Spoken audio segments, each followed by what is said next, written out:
আপোনালোকে যদি দেহৰ চৰ্বিটো কমাব খুজিছে, ওজন যদি কমাব খুজিছে, এনেকুৱা নেবু ল'ব। এইটো ল'লে হ'ব আমাৰ যোনটো পাতি লেবু, কাজি লেবু, এইটো কাজি নেমুটো, আৰু গোল নেমুটো হ'লে ভাল হয়। এনেকুৱা নেমুৰ ৰসটো অলপ ল'ব, এনেকুৱা ৰসটো লৈ ল'ব, বেছিকৈ ল'লেও কথা নাই, আপোনাৰ ৰুচি অনুযায়ী নেমুটো ল'ব।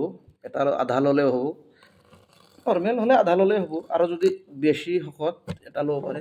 তাৰপিছত এনেকুৱা অলপমান এইটো মই গৰম কৰিছোঁ ইলেক্ট্ৰিকত, গৰম পানী ল'ব, এনেকুৱা গৰম পানীটো ল'ব। গৰম পানী ল'লে তাৰ পৰা কি কৰিব, মৌ আপোনালোকে পাৰা মানে কি কৰিব গম পায় না? পাৰা মানে আপোনাৰ এই লোকেল মৌটো ল'ব, লোকেল মৌ যোনটো সেইটো ল'ব, লোকটো, আৰু নহ'লে ডাবৰ, বৈদ্যনাথ এইবিলাক ল'ব পাৰে। এনেকুৱা অলপ ল'ব। তাৰমানে পৃথিৱীত মানুহৰ মানে এনেকুৱা এটা ৰোগৰ সৃষ্টি হৈছে যে মৌ ঔষধ, প্ৰত্যেকটা ৰোগৰ ঔষধ মৌ। সেইকাৰণে মৌটো অলপ দিব। মৌটো দিলে মানে আপোনাৰ গেছটো কম হয়।